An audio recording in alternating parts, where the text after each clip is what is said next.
The real question, I didn't get it. The real question was what? Did the discrimination that you had, do you think that that actually drove you to push harder? Yes and no.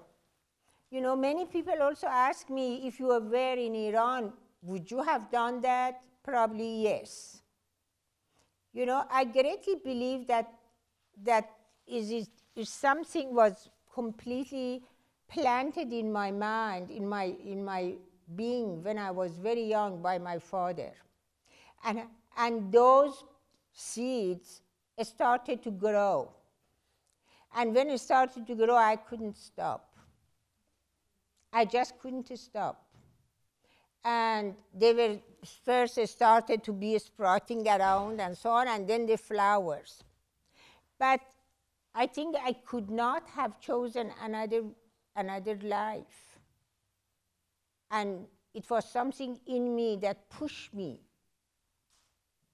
And I never believed what men told me. I believed in myself, and I knew I had the intelligence to continue and doing what I did. And therefore, I did, but I was alone. But now, after that, when I have possibility, I went to free others. And I work equally hard for women as work for the black in this country. And I'm very proud of it, because humanity is humanity. I don't differentiate whether you are African or you are American or you are Persian. What's going on in Iran now, that they stop allowing women to go to college, is extremely painful to me. Because we have far much more educated women in Iran than we have men. And I think this is what, again, men stop women from growing. So, yeah, you're welcome. Anyone else have a question that you want the mic for? I don't really, okay, cool. I don't need a mic. Okay. My name's Nicole. It was great to hear your story. My question is, with all of your success, did your husband ever take the time to acknowledge it and congratulate you? You know, this is the question I've been asked. One conference I gave to women's study in Los Angeles, and my daughter was with me. And my daughter, of course, you know, she's executive producer now and very successful to whatever she chose to be. And a teacher actually asked me exactly the same question, and I said, you should ask my daughter. And my daughter got up and said, yes, Dad changed, but it was too late for Mom. I benefited, because after he saw me, that nothing can stop me, nothing. He said to my daughter, now I know that you can do anything you want. So she did it. She got the benefit. Yes, at the end, he did change. He really saw the power of women. And one night also, when I was studying between 1 and 5 in the kitchen, he came down to get some cold water from the refrigerator and said, what are you doing? I said, I'm studying. Why now? I said, I don't have any other time. But he just thought I'm studying English. But I was studying lots of other things when I was going to college. Yes, he changed. He changed, but too late for me. It was good for my daughter. Yeah. Yeah.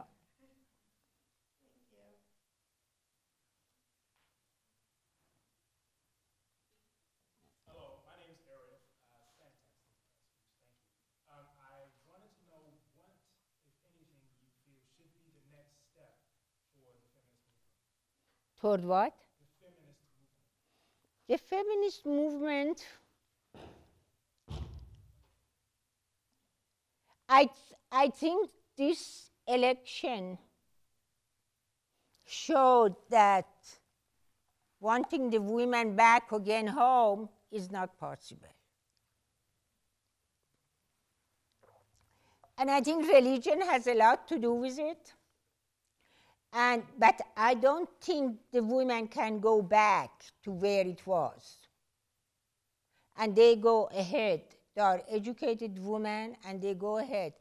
And I really think this election showed that you cannot go on right now in 21st century talk about the abortion again and about not to taking pills and going home and have 100 children.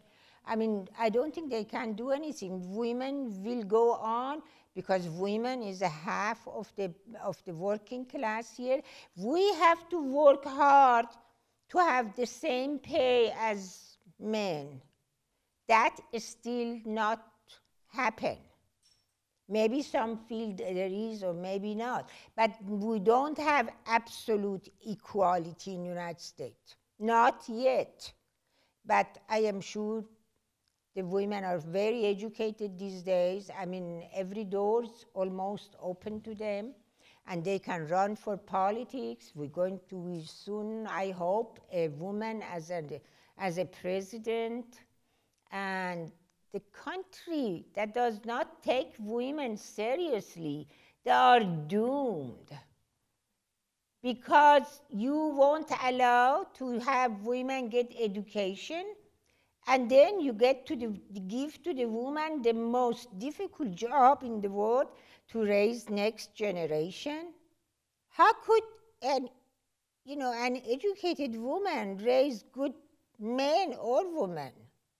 You know, one thing that I could say about my father, that he was very feminist.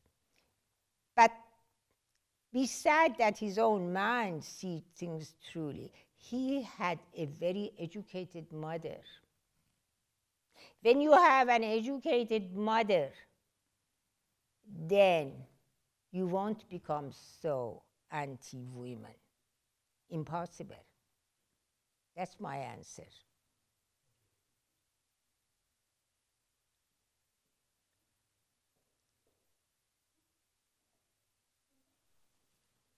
Hi, my name is Ute, and I was wondering, with the situation in Iran, I know a lot of women are kept from, I think it's over 70 disciplines in Iranian universities, and I'm wondering what you think is possible to change that again, if maybe, if there's a new president in the future, what do you think is possible, and will we be able to change that again? Well, Iran is really a very sad case. And I went to Iran after revolution. 13 years I couldn't go. And after 13 years, they allowed me to go to Iran. Although the first time I went there, I was under interrogation for 7 hours. But finally they let me in. And the last time I went to Iran was 5 years ago. And after that, it was so painful for me that I decided not to go to Iran anymore. And I still have 2 sisters in Iran, which I love very much. And I may go to Turkey, and one of them can. The other one is paralyzed and cannot get out of the country. I really don't know what's going to happen in Iran unless this government disappear or go. Because as long, again, when I was hearing, the same religious tone in United States, thanks God they are not taking over. That the same kind of a thing that women, when they found out that the women can study as well as men, then right away they shut the women down, that you have to stay home and you have to just breathe and have children and cook. And your place still is in the kitchen and a bedroom. And I don't know, I don't have that much hope for Iran. Personally, I don't know. It is very close society. And right now, with all this embargo, the people are suffering. And the religious fundamentalists, sometimes I hear the fundamentalists in this country and sound the same way as Ayatollah. I can't believe it. But Iran, is just I don't know what's going to happen to Iran. It's absolutely a police state, and fundamentalist and a fascist. I don't have much hope, unfortunately. I always love Iran. I'm very proud to be born in Iran, in such a family. But I don't know. I don't know what's going to happen. The only thing that I could see, the children of those mullahs are educated. And maybe by years past, there is an evolution that change. But right now, they can't change. I mean, 2009, they rose against the government and they crushed them. They have money, they have army. You can't do anything. I don't know, and I don't believe that the embargo is going to work, because the people suffer, not the government. And I don't think it's working, because they get everything they want from Asia. I don't know what's going to happen. But they are very much armed, I can tell you. When United States attacked Iraq, they were very scared that it's going to happen the same to them. So every penny they had, they spent it on arms. So I have no idea.